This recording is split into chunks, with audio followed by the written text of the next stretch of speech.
Welcome, everybody. Here we are. This is the 7th session. We have one more to go. And tonight we are so honored to have Edwin here. He's going to talk about grief work, past and present. And then, like I said, next week is our 8th and final session. We're going to talk about volunteering, being a board member, and talk about lots of opportunities that we have at ABODE for all of you. So hopefully by the end of next week session, you'll all have a place at ABODE that you want to be, because we have plenty of need for helpers. Most of you probably have joined before, and so I'm just going to kind of go over some things that we've already heard, but surveys will go out in the morning, and please be sure to fill those out. We really need your feedback, and it's going to be useful because we're going to do this again. This has been a wonderful opportunity to get the word out. When I started the education committee here at ABODE, one of my goals was to make ABODE a resource in death and dying, and make it a community resource so that hospices or people who have a question or a need can go to one place and get that answer. So, I'm just really pleased that we're starting to become what we want to be. And so again, thank you for participating in the ABODE Academy, and be sure to fill out that survey. For Zoom, for those of you who haven't done this before or just need a refresher, Mary has already muted us, but the mute button is in the bottom left-hand corner. So when she gives you your control back, you just tap on the mute and it will mute and unmute you. For questions for Edwin, we'll kind of watch those, and we're going to use those questions at the end of his presentation. So if you have a question, there's a chat box in the center of your little screen choices at the bottom, and just write your question in, and we'll go through them, and Edwin will answer questions at the end of his presentation.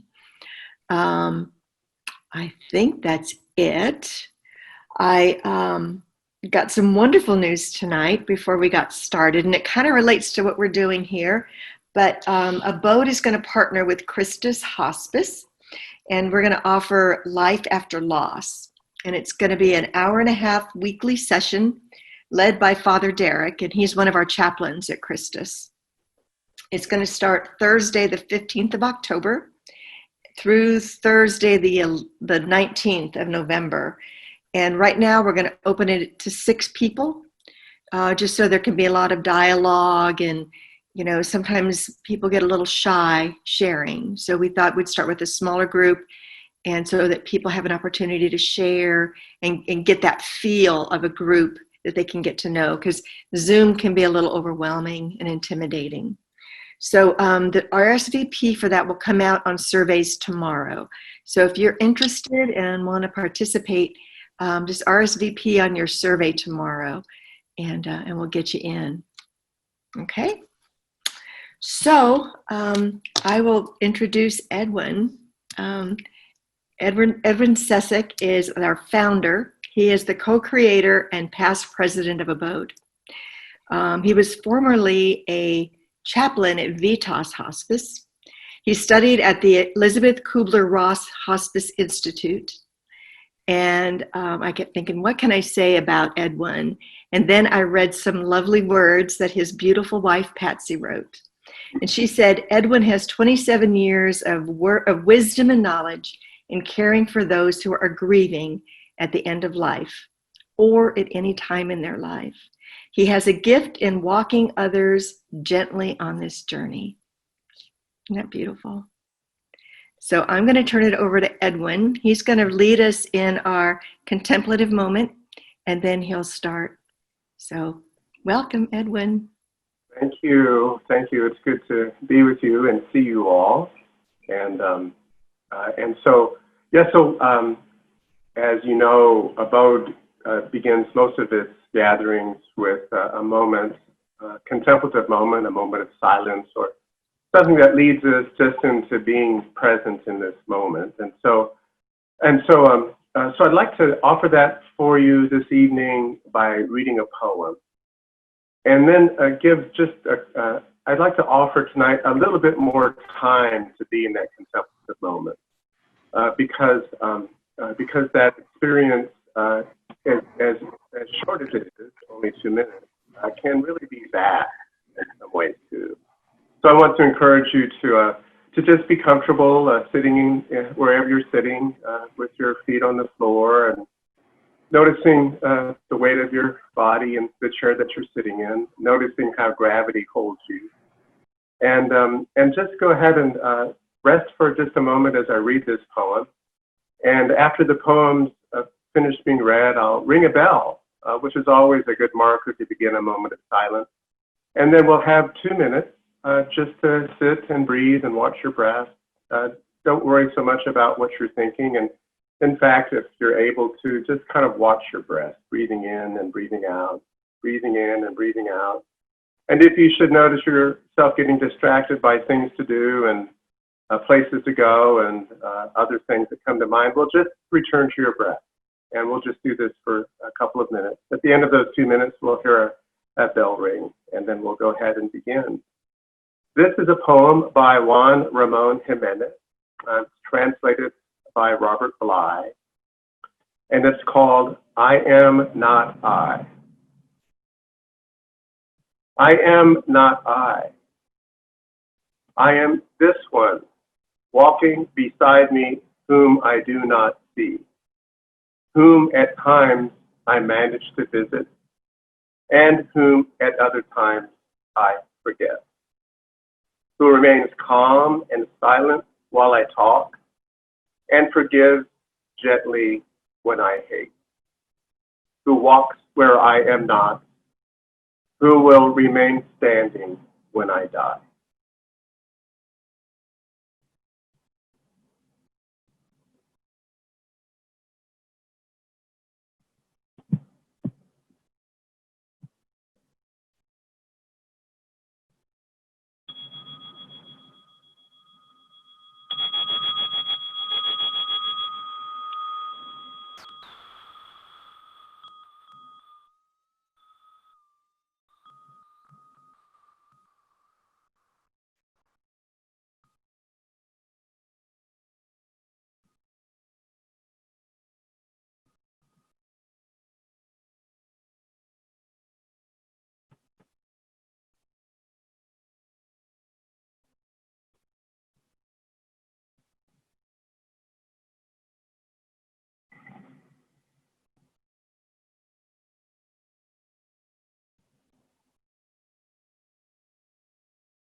Thank you all. I hope you found that restful for just a moment. Well, I'm happy to be with you tonight and have an opportunity to share a little bit about the grief journey. And and I thought of this as Mary suggested some titles, and I thought about what I was looking at and wanting to do and share. Grief past and present is certainly a way that we can think about this tonight. But also I wanted to think about the grief and joy of staying, transformation. And so I thought just to kind of get started with the talk was I'd spend just a moment reading from you from the ABODE website what it has to say about grief. It says, ABODE is a safe and sacred container for grief. We offer family members an opportunity to bathe their beloved using a special basin of water prepared with essential oils and flower petals. This is a tender, meaningful ritual we are honored to help with or to invite the family to do on their own. We take time to honor the person who has died, their time on earth, their legacy, and we thank them for teaching us how to better care for the ones who will come after them at ABODE. We add a butterfly to our wall in the quiet room and a rock in the blue bowl in our backyard, both with our guest's name on them, honoring the change that has happened within our walls. And we gather each December to honor the guests and their families. So I think what we see and hear in that description is the transformation happening in ABODE operates and includes people on various levels and in various ways. And obviously, sometimes when we think of the ABODE home, we think of it as a sacred place where so many transformations take place. Not only the transformations of people who come there and die there, but also of their families and loved ones and staff and volunteers. So the possibility and the impact for transformation is working at different levels at ABODE in that sacred place within those walls. So it reminds me too, as people have died at ABODE and family members and loved ones want to return to visit with staff and volunteers, that sense of loving kindness that they experienced at ABODE, that they come back to be bathed in again, in a sense. And over the years, I've been at the home when families and loved ones come by to sit around the table and talk about their experience and remember with staff and volunteers the experience they had at ABODE and that their loved ones had at ABODE. I also wanted to just remember too, how it can happen and oftentimes does that someone who's had the experience of being at ABODE caring for a loved one becomes a volunteer. And Ed Alderetti is an example of someone who became a volunteer and very, very integrated into what happens at ABODE. I also wanted to tell you that Patsy's here listening. She's not on the screen, but she's sitting across from me and listening kindly. And so I always appreciate her support and presence. And I thought tonight that I'd share some thoughts from a personal perspective and try to take into account experience that will help to make this presentation not so much of a who, what, why, or how of grief, but an exploration and invitation to acknowledge the impact of grief in our own lives. And those lives are past and present. And consider also how joy is a companion to grief. It is humanizing, opens us to love, insight, and compassion. So grief works in many different ways to allow us to grow into who we are. And I'll reflect with you on grief and the caregiver. And as I mentioned earlier, it's such a vast topic. We have only a few minutes, actually, so we'll see where we get led to. But to start at the beginning, birth and death. So when we think about the birth of a child, of course, we recognize, and although I've never witnessed it, I've heard about it often enough. I've heard about the experience of a woman as she delivers her child and the joy she feels when the first breaths are taken and the cries are heard. And then at that moment, doesn't the infant undergo grief as she is delivered from the warmth and safety of the universe of the womb? And isn't the mother aware too, through cries of joy, that this journey they've begun will be suffused with loss? And so much love. So begins the journey of grief. And so thinking along those lines too, I remember something that Elizabeth Kubler-Ross has said, which was, you can't hold the suffering, you have to let it move through you. And so sometimes I think as that wisdom is something that we might reflect on a little bit. We see that sometimes as people who are engaged in helping people through the end of life or engaged in companioning people who are suffering, that sometimes we want to hold that suffering with them and to be empathetic in that process. And yet I think what Elizabeth is encouraging us to do is to recognize that we can't hold that. We can't hold that suffering for someone else. We have to let it move through us.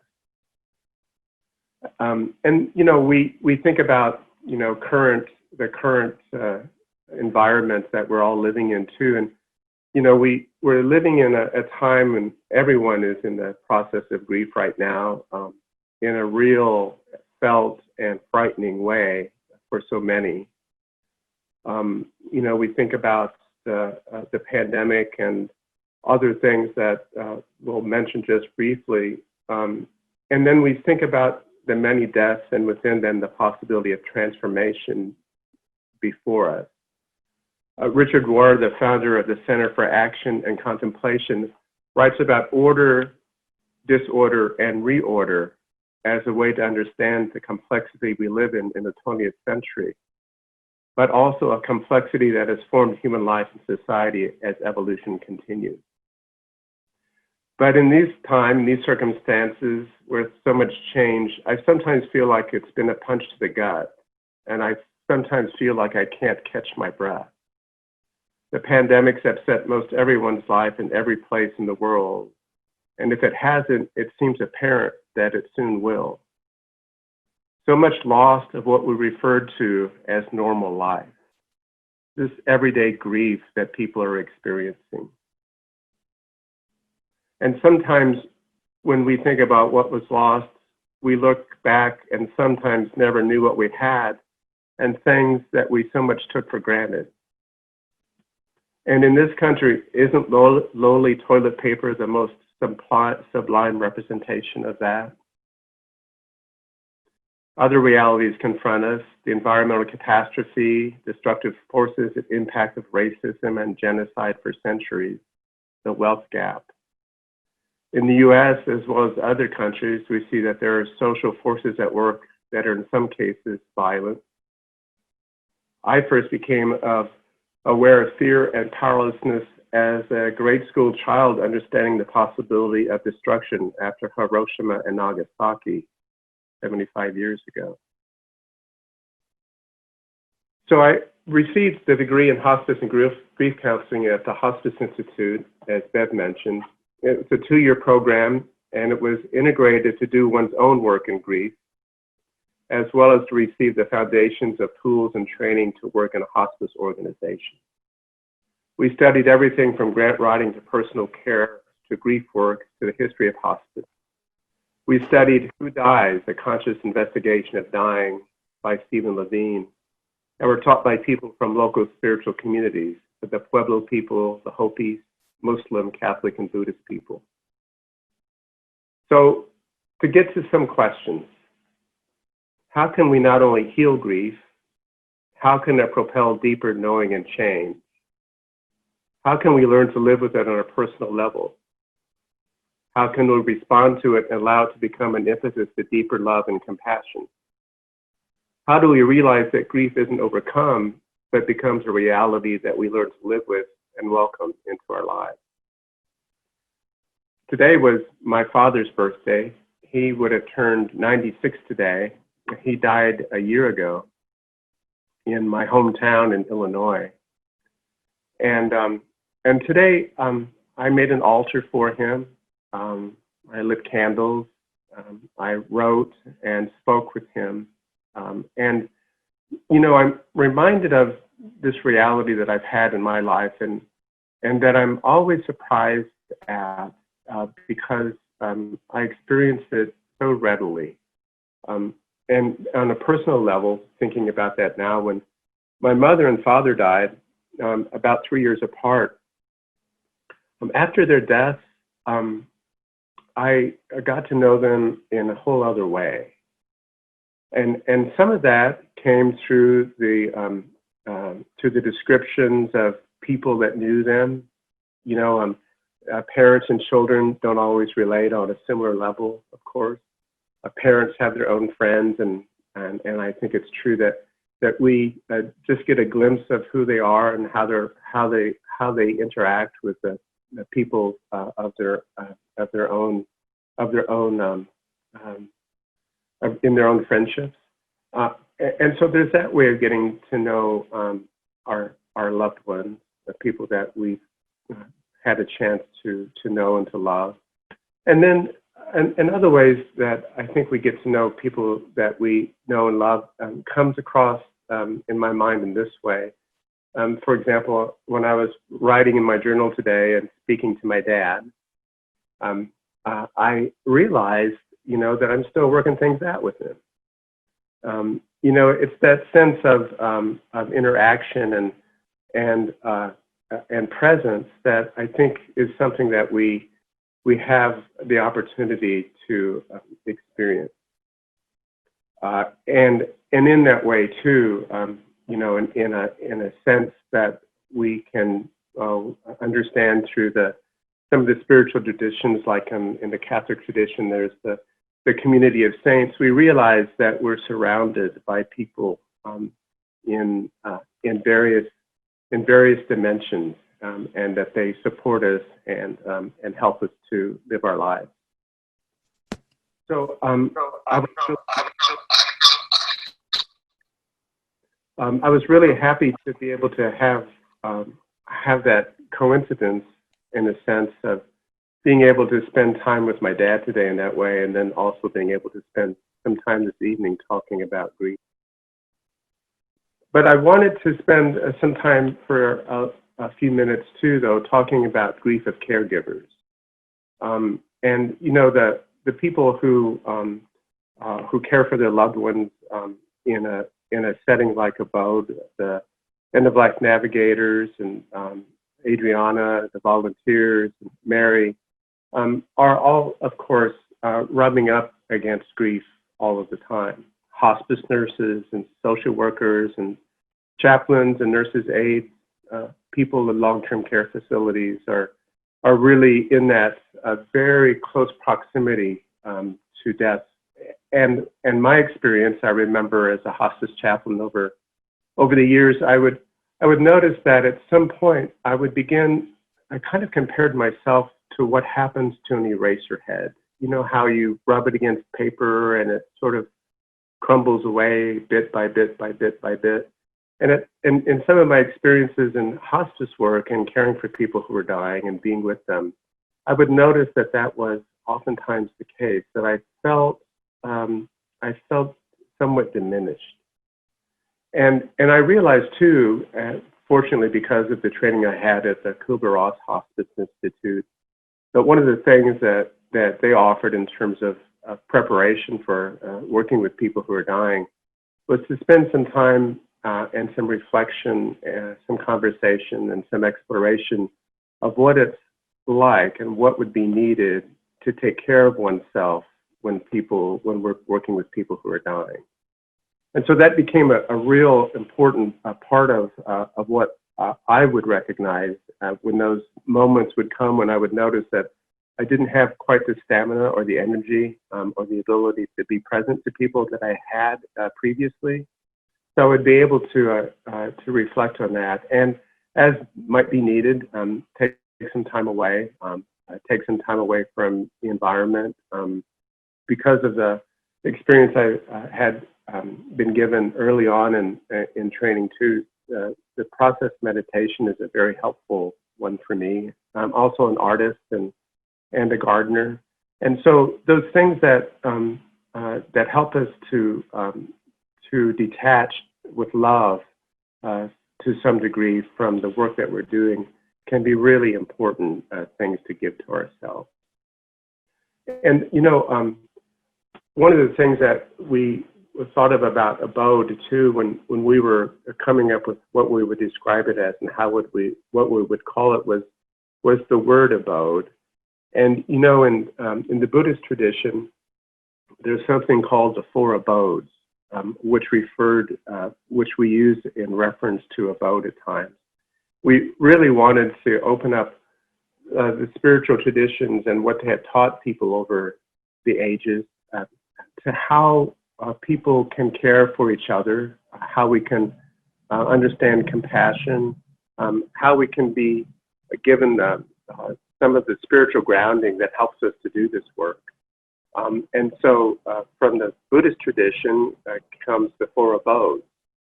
And the four abodes in Buddhism are loving kindness, compassion, sympathetic joy, and equanimity.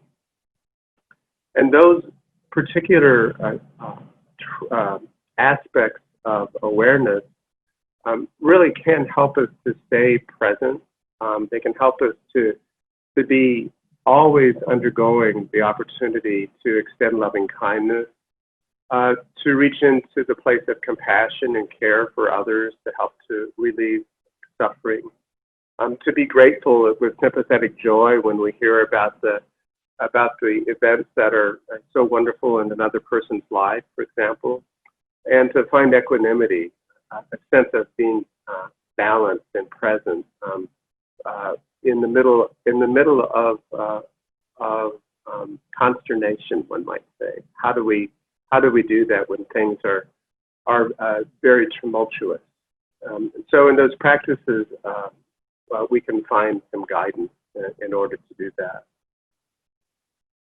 And I realized too that, as is the case,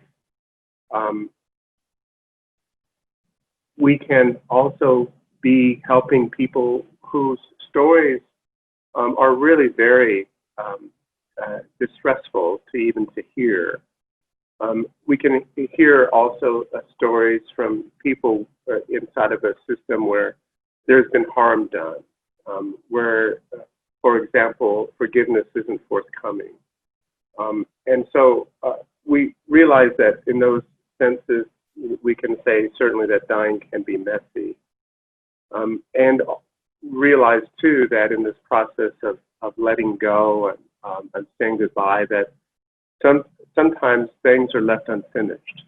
Things can't be completed. And the person who is facing the grief of someone who they've loved, where there has been harm done, is really probably someone who might be best served by having good grief counseling. And I think that really is an important part of the process of letting go of death and dying is that we reach out, that we offer support, and that as a hospice chaplain, for example, even though my training was in grief counseling, I am not a licensed professional counselor. And so I would know when it was time, for example, to encourage someone to reach out for grief support from a professional counselor. So one of the things, too, that I wanted to share with you was having had a chance this last weekend to be on a virtual retreat with Roshi Joan Halifax and Franco Sasek. You may remember Franco Sasek was here last year for the conference from the Omega Home Center and came to San Antonio for the national conference. And the the name of the conference this last weekend was Love and Death, and they started out the conference by saying to us, quoting, and Roshi wasn't exactly sure where the quote came from. She thought it might be Rilke, but the quote is, "Love and death are the great gifts that are given to us. Mostly they are passed on unopened," which leads us into the reality of how much we're given by being able to let love and death interchange with one another. Let them be a part of our lives as they may open us up to a deeper understanding of ourselves through practice, through ritual, through writing, through the experience of caregiving, through those things that we can open ourselves up to as we investigate love and death. One of the things that Roshi was pointing out too, that is an important thing to realize in our work with people who are dying, was that she thinks that empathic distress is really what we experience when we experience burnout. And the reason that she points to that is because sometimes we'll hear the phrase compassion fatigue when we're talking about caregiving. And in her work and in her research and in her writing, she wrote the book Being with Dying and also wrote Standing at the Edge. She really investigates those ideas. And she feels like empathic distress is something different than burnout. Excuse me, empathic distress is the same as burnout, but compassion is different. It's an aspiration to transform suffering, is how she thinks of it. And it allows for not knowing. It sees and lives out of interconnectedness. It arises out of wisdom, and it's goodwill at its most profound. It's the feeling that wants suffering to stop. So I'm thinking along the lines of how we in terms of caring for ourselves, offer ourselves self-compassion. And I think, in the years of doing hospice work, I would notice that sometimes that was one of the most challenging things for us to do. And part of that has to do with the organizational structure, I think, of medical institutions. There's always more to do. There's so much that's left undone, it seems like, at the end of the day. I know so many of us sitting here who have worked in hospice and in long-term care know what that experience is like.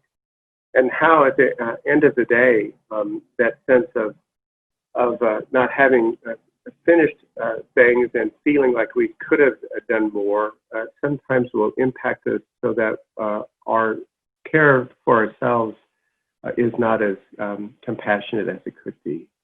So how do we reach into self-compassion and resilience and find the strength and love within that helps us to continue to do the work that we do? Also, in terms of speaking about the importance of rituals, we can see that rituals help to metabolize grief. Rituals can wake us up.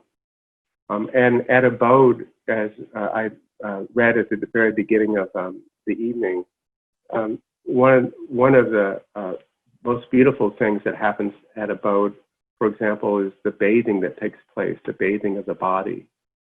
The unwinding ceremony at ABODE that's offered at times. The butterflies at ABODE that are placed in the quiet room help us to transform grief and to face the truth and depth and beauty of our own mortality. Sitting with the presence of the person who has died, lighting a candle with a photo of her displayed on a chair or a table can also give us the opportunity to talk with the person who's died, to have interaction with him or with her, and to help to continue the learning and the conversation and the experience of love. I remember caring for someone in hospice some years ago. He was a man who had AIDS, and he was living in the hospice inpatient unit when I met him and his family. And he was very close to his sister. I think he must have been in his 30s, in his mid-30s perhaps. She was an older sister, and they really loved each other. And she really, really was really struggling with his dying. And we spent quite a bit of time talking, and I was actually doing what I could to listen and to hold her in her pain and in her grief and sadness. And of course, and he died. The family had opportunities to spend time with him in the inpatient unit and say what they wanted to say. And about a month or so later, she got in touch with me and she wanted to visit. And so I went to see her and we had coffee, and she wanted to tell me about an experience that she had. And in this experience, she was driving in their neighborhood, the neighborhood where they grew up. And she looked over at the bus stop, and sitting at the bus stop, she says, was her brother. And so she was so startled and also so happy. And she drove around the corner and came back as quick as she could. And of course, you know, she was no longer able to see him. I think, though, that just tells us, again, when we think about grief and we think about death and dying and we think about loss, that these experiences of people, the people that we've loved and the connections that we have with them are always present to us. And sometimes they manifest themselves in that sort of way. I think, too, that journaling is a wonderful way to continue to make contact with the person that we've loved. At ABODE, we have a labyrinth, too, that we encourage people to walk. I remember when Patsy and I were involved in a labyrinth group in San Antonio through our church, that we had a canvas labyrinth that we took to various churches and to schools and to retreats for people to use. And it was 44 feet wide. It was in 4 pieces and took about 4 people to put together. And at this particular day, Patsy and a group took it to a grade school for an 8th grade celebration and laid it out on the floor. And the children walked it, and you know, the experience with children is always interesting. You know, they don't necessarily believe in staying in the line. So they would run and skip, and one child was really quite serious about the walk, and they watched him as he came out of the center of the labyrinth, and one of the people in the group went to talk with him, and as is sometimes the case after a labyrinth walk in a group, there's an opportunity to share the experience with each other. And this child said that he'd had the experience of seeing his mother who had died in the middle of the labyrinth. And so I think what it reminds us of is just how mysterious the world is, just how mysterious living and loving and dying are, and how through the portals, so to speak, of love and death, that there's more that we can learn even after death from people that we've loved.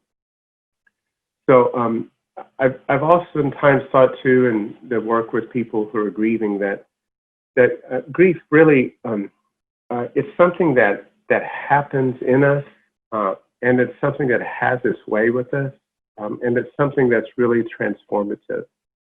And I know in the years in the hospice work and in grief work that oftentimes the people who are grieving hope that they'll be able to quote unquote get over grief and get through grief. But I think more realistically in death, that what we do is we learn to live with grief, and that it's a portal into a new world. So in order to grieve, we're sometimes encouraged to let go, but I think another part of the grief process is letting grief in. we have to let it in order to go through it. Some years ago, I was in a grief support group with some men who included a man in his 80s who had been married 3 times, as he told the story. And he'd recently just come out of the hospital. He'd had heart issues. And as he explored and described his experience with grief and loss and the deaths of the 3 women that he loved, it became clear to him that he had never stopped to grieve the death of any of them. So after a marriage came to an end because of a wife's death, he would find another person almost immediately in order to connect with because of that sense and fear of loneliness. And so he had done that 3 times and throughout his life, and in his 80s, he finally came to terms with that fact, and he was able to do grief work. So I think one way that we can think about grief too is that we just trust our essential heart in order to be with it, in order to be with people who are dying and people who have lost a loved one, and because our essential heart is really what connects us. And it opens us to sorrow and joy. And if we open compassionately to our grief, we open to our whole self and we open to life. And the compassion supports us in that process. So that's what I have to share with you tonight. And I thank you for listening.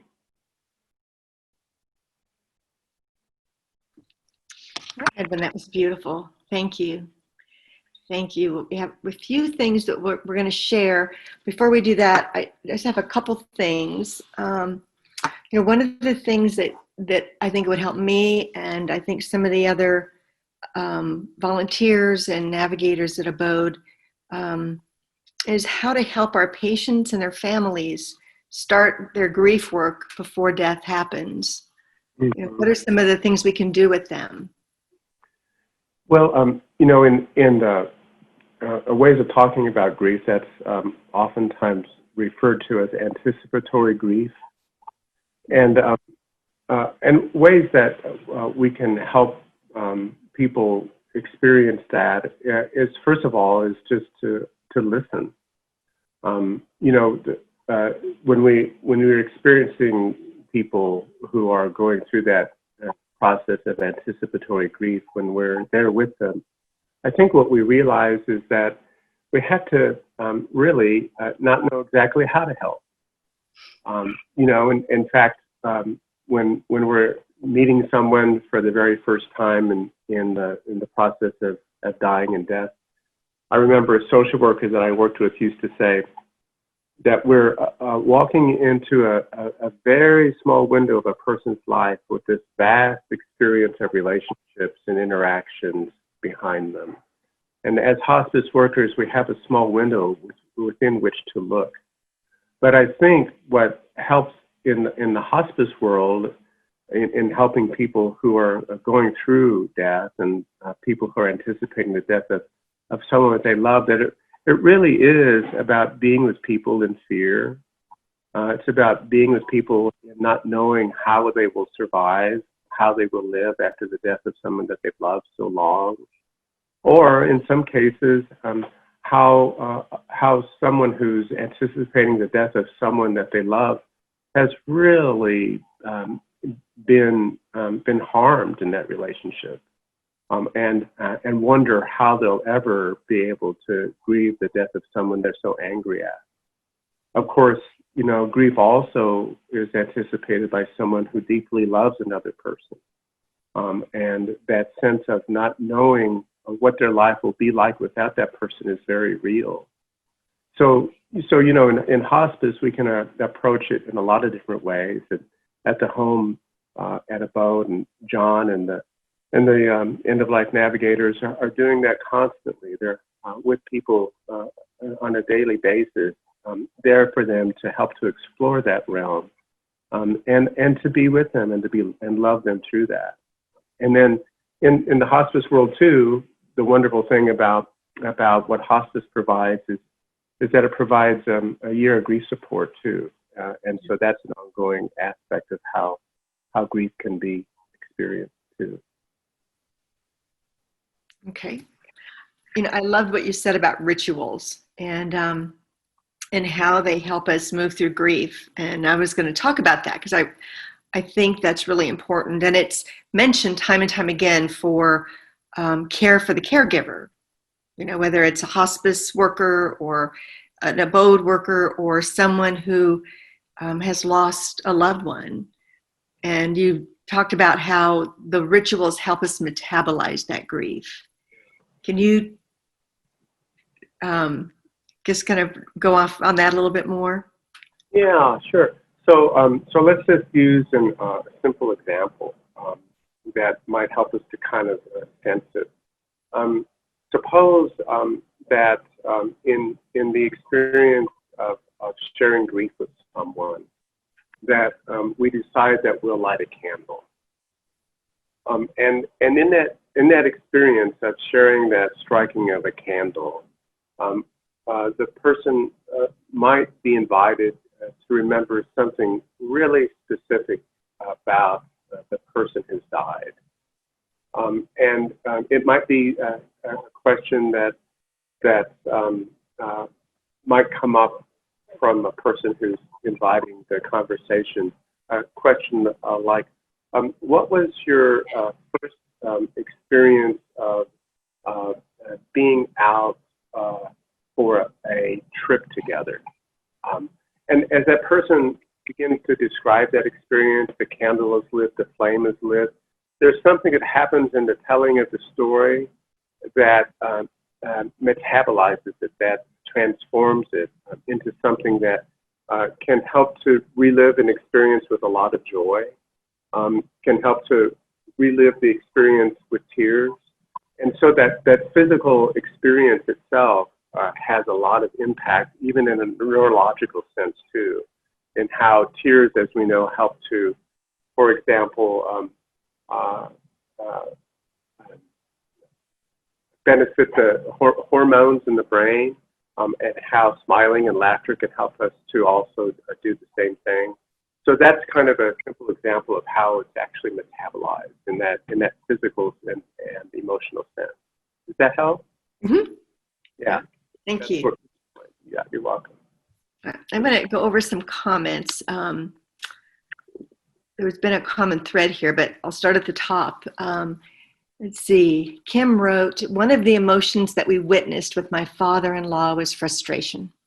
In the end, he was anxious while confused. He was wanting to do things that he was not capable of, physically, mentally, of doing, but was persistent.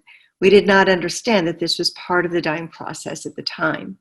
How do you work with family members to help them understand the stages of dying, to help them translate their emotions? Oh, gosh, that's such a good question. Mm-hmm. Yes, and, we've addressed that a couple of times too. And I think because it comes up again, it really does tell us that the experience of dying is so unusual in a sense. I mean, of course, everyone dies, right? But how many of us have been intimate with death? How many of us have sat at the bedside of someone who's dying? And how has that impacted how we experience and feel dealing with frustration and fear about not knowing what to do, how to interact? But if someone, when we've worked with people at the end of life who are close to death, it's not unusual for a person to be what could seem like to be in an altered state. So, and imagining that might be the case, since there's so many systems that are being shut down and dying, including what happens to the liver and other filters in the body aren't necessarily working like they used to before, impact perhaps how a person feels physically. But there's also what happens too, I think, in the process of dying, which, as we talked about before, really is a spiritual spiritual process. It's not an event. But I imagine that oftentimes when people are struggling at the end of life, there are still things that they're working through. There are still aspects of their lives that they're trying to come to terms with in their inner work. Because as we experience oftentimes in end of life, a person who's nearing the end of life isn't so much communicating or concerned about what's going on in the outside world. You know, he's become more reflective, perhaps, less communicative, and in some cases, really not able to describe what he or she is going through in a way that can make sense to those around him. And so I think that helps us to realize that, as we've talked about before, that a special communication of the dying is something that we can anticipate, that it will be a language that we're not familiar with, but also something that that we can't really necessarily anticipate with every person. So something that I might learn in an experience with one person who's dying would be not at all what I might experience with another person. Mm-hmm. I think part of that too, in the process, that person, when he or she is going through that transformation, gosh, it can be so important to help the person who's dying know that she's loved, that she's safe, that most often, but not in every circumstance, in every case, that touch can be so important. The physical sensation of someone touching me when I'm dying, I think would be something that many people find helps them connect to a sense of love and safety. Although we also know that not every person at that stage, even if he or she's been a toucher of his or her whole life, wants that either. So sensitivity to those things are really important. And then finally, for the person, the family member, the loved one who's going through that, it's so important to be able to share that experience with others. In other words, you know, talk to the hospice nurse, or talk to the chaplain, or talk to John at ABODE, or talk to the end-of-life navigators at ABODE about what this experience is like for you, because that also helps to metabolize it, to transform it, and to also at some level be willing to be comfortable with not knowing what's going on. Yeah, that's really good advice. We had a number of folks that wanted to, I guess when you were talking about the woman who saw her brother at the bus stop, mm-hmm. You know, signs that they're still around. And Mary shared that after our dad died, my sisters began coming across shiny new pennies in the oddest places, including in their own homes. And they still report coming across shiny pennies from time to time. Oh, that's comforting. Kim Casey wrote, I lost a friend who was hit by an IED in Iraq. After he passed, we have continued to receive messages from him by way of interference in electrical equipment, like computers and fans, etc. If we are together and one of these things happens, like a car alarm going off, someone will say, okay, stop it, Tim. Yeah.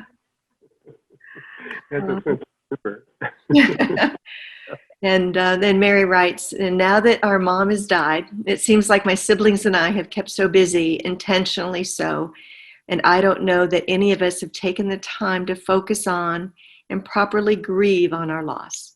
Mm-hmm. I seem to grieve for very short amounts of time, and then I get back to work. Is that normal? Any suggestions for how we might make ourselves stop and take a little time? Oh, Mary, yes, I know. You know, it really it requires a commitment to that, to making time, I think.